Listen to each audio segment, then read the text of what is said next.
It's 50-50 with me on that one. The build-up's been really structured well. I'm pissed we're not getting him on TV doing more matches, but he's still fresh out the gate. They gotta save him for the pay-per-view. I love when like a pay-per-view or a premiere live event can be unpredictable. Like, I think that they're gonna be feeling the crowd. But they're about to steal the show. We should have had this fucking pay-per-view at a later Like date. the longer PLEs, while others, they do like the short card. What is up? We are Wrestling Maniacs out there worldwide. I'm the host with the most, Mr. We Are Wrestling himself, the best one, Donnie here, ready to give you guys my 2025 Aew Dynasty predictions. But before we do that, if you're not a We Are Wrestling Maniac already and you're listening to this extra, wherever you get your podcast, give us a 5-star review, not just any review, a best one review, and download the episodes and give us a follow. But if you're not a We Are Wrestling Maniac already over on the YouTube channel where you get the best pro wrestling content and you're not a part of the thousands of subscribers, we recommend you to hit that subscribe button now, turn on the post notifications. Videos be coming out of nowhere like an RKO, and of course you already know the grind is real. And if you're looking for somebody to watch AEW Dynasty with, I will be doing a live watch along here on the We Are Wrestling YouTube channel this Sunday for the pay-per-view. And I would love to chat with you guys. It's the best way to interact with me is during the live watch-alongs, which we usually do for all the AEW pay-per-views and WWE PLEs. So, if this is your first time listening to a We Are Wrestling predictions, we don't go through the matches quick and we don't just pick a winner. I like to talk about the build-ups, I like to talk about the pros, the cons, maybe even do some fantasy booking.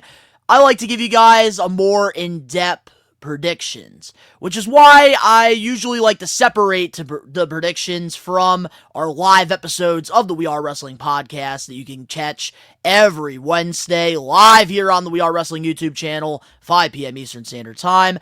I like to separate it because I like to go more in depth when it comes to the pay-per-view predictions, even though we've been doing WWE PLE ones on the live episodes since you guys have enjoyed it. But with AEW, I kind of like doing these little extras. Alright, so let's talk about the build-up for AEW Dynasty.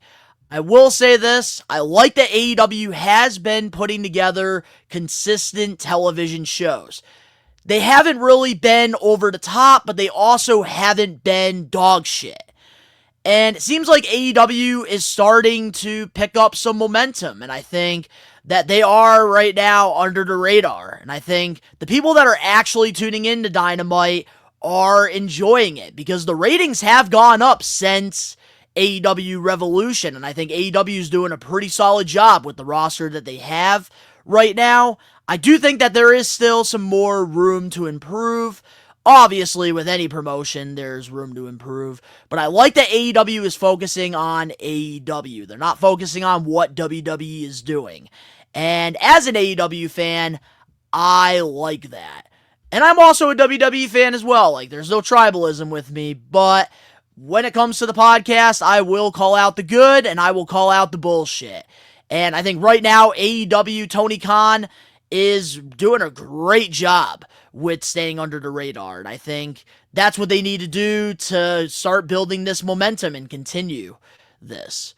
So, I will say though, AEW Revolution build-up, I think, was a little bit better than Dynasty. But I do think that, just like every AEW pay-per-view, this one will deliver. Because when does AEW not deliver when it comes to a pay-per-view? The only thing I was pissed off about when it comes to Revolution was the whole ending with Jon Moxley, Christian cashing in. But besides that, it was a great pay-per-view. So now with that being said, let's get into the matches for AEW Dynasty. And starting things off, we have a singles match for the TNT Championship. Daniel Garcia will be defending the title against Adam Cole Bay. And I will say this, Daniel Garcia, I was very excited for him to win the TNT title, but it just doesn't seem like AEW really has a plan for him. I was very surprised to not even see him, wrestle defending the title at Revolution, because I always thought the TNT Championship was a staple to AEW, and it was a title that would be consistently defended on the weekly shows and especially the pay-per-views. And I think it's just the lack of contenders that they've had for Daniel Garcia. Just like Private Party, it's unfortunate because these are homegrown guys that I really like a lot, but them chasing the title was better than them holding it. And I'm actually really hoping that they do give the championship to Adam Cole, because I really do want to see what he can do, and maybe he can prove that he can stay healthy so that eventually we can give him a world championship run. And I know there's a lot of people saying, why is Adam Cole going for the TNT title? He's a main event player. And I think the reason Adam Cole is going after the TNT title is because they want to see if he can be reliable, if he can stay healthy. Because one of the unfortunate things during Adam Cole's AEW run has been injuries at the worst possible times. And I thought that he was going to be the one to beat MJF for the championship, and I'm sure those were the plans. Not 100% confirmed, but I thought that that was the plan, and unfortunately he broke his ankle. And they had to end up changing plans, and then that whole storyline with MJF got ruined, and it's going to be one of the biggest AEW what-ifs for years to come. But I do think that this is a great fresh start for Adam Cole, winning the TNT Championship, having him consistently defend it, and putting him in programs with other solid mid-card talent.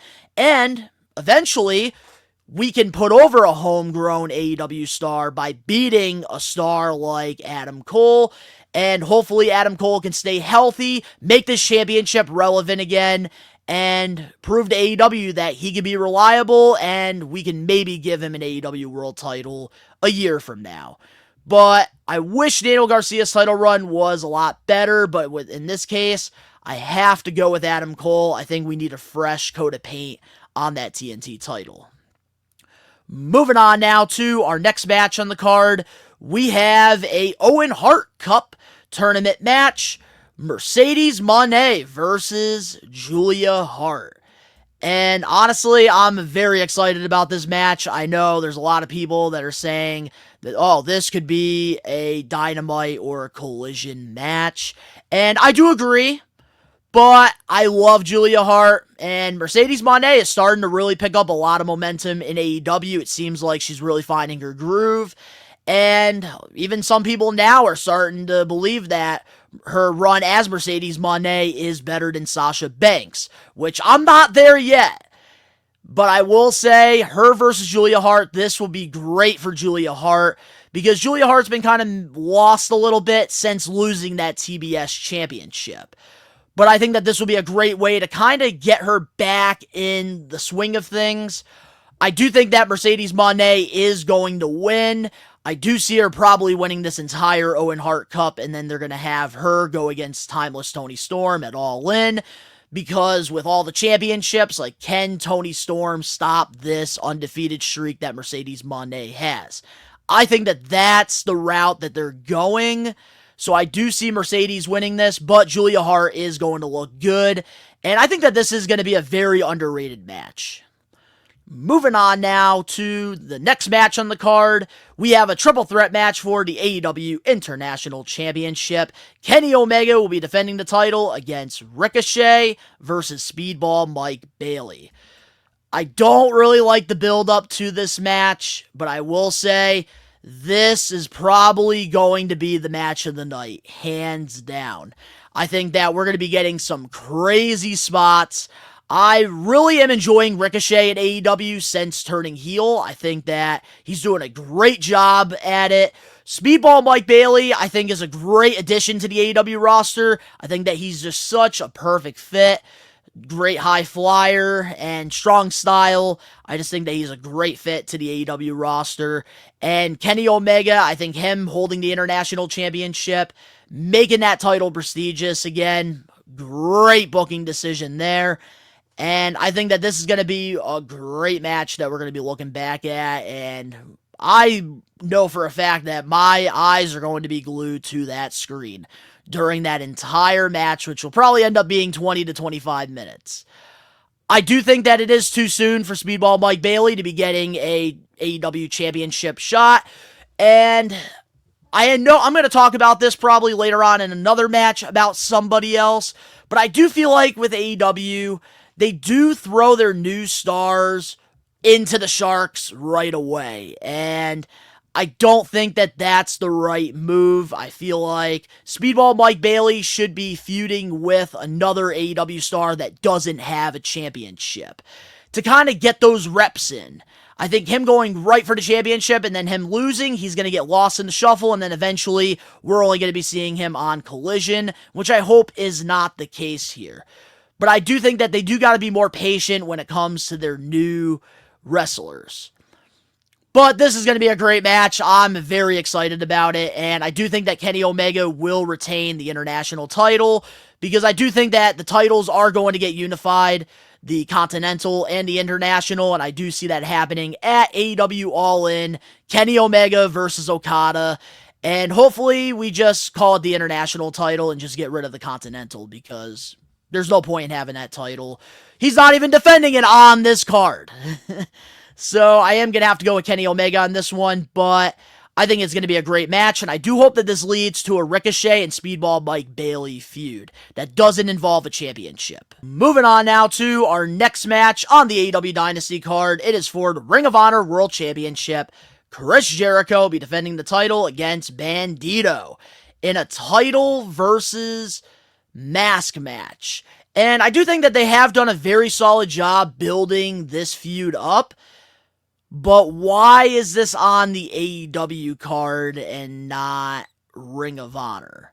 I think especially with the Super Card of Honor happening pretty soon, I think that this match should be happening on that card. And I think this is the reason why a lot of us don't tune into Ring of Honor, is because the main stuff that's happening with the ROH World Championship is happening on AEW TV, whether it's Collision or Dynamite. They're not really doing anything with Jericho on ROH TV that I know of. So, I don't know. They have done a good job with this feud. I think they definitely escalated it by having Jericho beat the crap out of Bandito's brother. They have done stuff there, but it's just not interested in a Ring of Honor title feud on AEW programming. If I wanted to watch a Ring of Honor feud, I would tune into Ring of Honor. But when it comes to Jericho versus Bandito, I think that this is going to be a good match, and I do think that Bandito is going to win the Ring of Honor World Championship. I don't see him taking the mask off, and he's going to have a happy ending. And I do hope, after this with Chris Jericho, he does take a break, because I would love to see Jericho just stay away from AEW television or even Ring of Honor TV for a little bit, and then just come back at the right time and just get that massive pop. Because if there's anybody that is one of the best at reinventing themselves, it's Jericho. And I think it's long overdue that he needs to take a vacation, and when he comes back, we can maybe get some more prestige back to his career. But I do think Bandito will win this match. Moving on now to the next match, we have for the AEW World Tag Team Championships, the Hurt Syndicate, Bobby Lashley, Shelton Benjamin will be defending their titles against Big Bill and Brian Keith. So originally, this match was supposed to be Hurt Syndicate versus Brian Cage and Lance Archer, which is what I really thought we were going to be getting at Revolution. But Brian Cage apparently got injured during a match on the Independents against Chris Masters, which is why they had to scrap that, and instead, Brian Keith and Big Bill are getting this opportunity. And this is just another lackluster feud. I think more people are interested in seeing what's going to happen with MJF and the Hurt Syndicate more than this match. I cannot wait until we finally get to the point where Big Bill does turn on Jericho, because I'm really starting to see how ready Big Bill is to take the next step in his career and possibly become a TNT champion or become an international champion. I would love to see that, and I think that right now the learning tree, it's helped him, But right now, I think it's holding him back, and I think just like Austin Theory in WWE, it's time for him to break up with his partner and go off on his own. I do think that this is going to be a solid match. I do think that the Hurt Syndicate will win with the help of MJF, and they're not going to want MJF's help. But definitely it will be a cool match, and I do like that Brian Keith is getting an opportunity on AEW pay-per-view. Moving on to the next match, we have another Owen Hart Cup tournament match. Will Ospreay versus the newest AEW signee, Kevin Knight. And I will say this, I'm not a fan of Kevin Knight being in the Owen Hart Cup tournament because I feel like they love to throw all these new stars into the Sharks. Yes, Kevin Knight is going to be getting an opportunity on a pay-per-view to show what he can do, which I do like, but at the same time, I feel like having MJF or somebody else in this tournament would be a lot better. Like, me personally, I know Kevin Knight and Will Ospreay are going to absolutely kill it, but this doesn't have to be on an AEW pay-per-view. This could have been easily on an episode of Dynamite, and there's so many people that have been in AEW for years that aren't being used that should be in Kevin Knight's position going against Will Ospreay that could really benefit their career. Which I do think that this will benefit Kevin Knight going in against like the top guy in AEW, but there's other ways to do it. Like I said with Speedball Mike Bailey. I want to see these new talent get their reps in instead of getting thrown right into the wolves, the pack of wolves. We already know what's going to happen. Will Ospreay is going to beat Kevin Knight, and just like Mercedes, I think Will Ospreay is going to win the Owen Hart Cup tournament, and I think that he's going to be the one to win the AEW World Championship at All In. I think that he is the face of AEW, and it's time to put that strap on him. So I do have Will Ospreay beating Kevin Knight. Moving on to the next match we have for the AEW World's Trios Championships. The Death Riders, Pac, Wheeler Yuta, and Claudio will be defending their titles against Rated FTR. And I think that this is going to be a great match. I think that this feud has been very exciting. I know there's some people that are not interested in the whole Death Riders thing. They feel like it's just being dragged on. Me personally, I'm actually enjoying it a lot more. And I think that it's going to give us that proper build-up for the next AEW World Championship, which I'll talk about in our main event match. But this trios match, I'm very excited to see what's going to happen because of one person, and that's Wheeler Yuta. Because I love the teasing of him, like, leaving the Death Riders and, like, the abuse. Like, we're all waiting for that moment. And I love that they're dragging that on because it's getting people pissed off and impatient. And I really do like that a lot. Rated FTR, it's also very interesting because there's a lot of tension going on with Dax and Cash and also Adam Copeland. It's going to be interesting to see what happens here because we haven't seen Christian Cage since losing the championship. And could he help the Death Riders retain the titles here? Possibly. But at the same time, I would love to see Rated FTR win the championships, and I think that would be a great way to get people excited, thinking that Swerve's going to beat Jon Moxley at the end of the night. So, if I had to pick right here who's going to win, there's still unfinished business with the Patriarch, with Christian and Adam, so I think what's going to happen is Death Riders are going to win, and I think FTR is going to turn on Adam Copeland. Which is sad, because I think they would have had a great trios title run. But I do hope that they do win. Moving on to the next match here, we have for the AEW Women's World Championship, Timeless Toni Storm will be defending her title against Megan Bayne.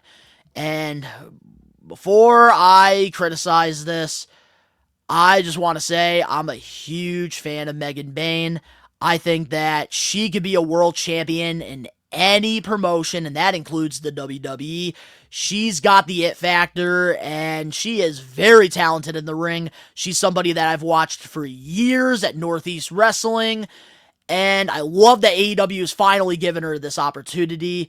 But I also, at the same time, I wish that maybe we had Megan Bayne focus on the TBS championship and get her reps in, because she just debuted in AEW not that long ago, and for her to go right for the world championship, I don't like that. I do love the pairing of her and Penelope Ford. I do really like that a lot, but I think it's, I don't know, like, if Megan Bayne loses to Toni Storm, like, what's next for her? That's my biggest concern when it's all said and done. And the reason it scares me that Megan Bayne is getting this opportunity is going all the way back to, I believe, last year, Deonna Purrazzo. She had a lot of friggin' excitement when she signed with AEW, and they threw her right into the world title picture. After she lost, she hasn't really been on TV consistently. She had little feud with Thunder Rosa for a little bit, and then we were supposed to get this faction that never really happened, and she just really disappeared out of the blue. And I don't want that to happen to Megan Bayne, because she is a world champion. She is world champion material. And I feel like we should be getting her reps up by having her go in the ring with girls like Jamie Hayter, Britt Baker, somebody that you're not using right now, Britt Baker. Let her give friggin' Megan Bayne the rub. Like, there's so many women on the AEW roster that they can have Megan Bayne work with to get her stock up, and then maybe 6 months from now, then we can give her a world championship opportunity. But for now, I think it's too soon. Now, these two women are going to absolutely steal the show here. I think that there's going to be a lot of people that are going to be surprised on how great this match is going to be, because Toni Storm can work, and let me tell you guys, Megan Bayne can work. And she is super, super talented, which is why I had to put that little disclaimer before I criticized the match. I just don't like that we're throwing all these new talent into the Pack of Wolves, into the Sharks right away. I think that we need to just be patient here. But it will be a great match, and obviously, Timeless Toni Storm is going to win, and who knows what's going to be next for her. I think that at All In, it's going to be Toni Storm versus Mercedes Moné. And finally, we have our main event match for the AEW World Championship. Jon Moxley will be defending the title against Swerve Strickland. And there's a lot of people who think Swerve is going to beat Jon Moxley and win his second AEW World Championship, because last year's AEW Dynasty, he defeated Samoa Joe and won the title. But I do think that there's more to this Death Rider storyline, and I think that Jon Moxley is going to retain the championship, because they are going to want to drag this on all the way to their biggest show of the year, AEW All In Texas. And I think that Will Ospreay is going to win the Owen Hart Cup tournament, and he is going to be the one to save AEW and defeat Jon Moxley for the World Championship. Hangman Adam Page is in the Owen Hart Cup, and I think that because they have been continuing to build that tension between Swerve and Hangman, I don't think that their feud is over yet, and I think that we are going to get some type of crazy match at AEW All In between Hangman and Swerve. But I do think that Jon Moxley will steal this win. He's going to retain the championship, and he's going to hold it all the way until All In, and Will Ospreay will be the one to take the title off of him. But as of right now, those are all the matches for AEW Dynasty. If you guys are looking for somebody to watch the pay-per-view with, I will be doing a live watch-along here on the We Are Wrestling YouTube channel this Sunday. But guys, let me know in the comment section below your predictions for AEW Dynasty. What are your thoughts on the matches? Let me know. If you guys enjoyed this, make sure to smash that like button now. If you're not a We Are Wrestling Maniac already and you're listening to this extra wherever you get your podcast, give us a 5-star review, not just any review, a best one review, and download and follow the podcast. But if you're not a We Are Wrestling Maniac already over on the YouTube channel where you get the best pro wrestling content, you get the video version of this. You also get live episodes of the podcast every Wednesday, 5 p.m. Eastern Standard Time. You get vlogs, reactions, and live watch-alongs for all the WWE PLEs and AEW pay-per-views. Recommend you guys to hit that subscribe button now, turn on the post notifications. The link's down in the description box below. You can go follow me over on my social medias, and you can check out my toy channel, Best One Donnie, and you can figure out why I have all this shit behind me, because there's a whole video on that channel. And you can even go follow We Are Wrestling over on social media as well. We're posting daily wrestling news and even videos as well on there. So all the links are down in the description box below. But of course, to all the We Are Wrestling maniacs out there, we are taking over. Peace.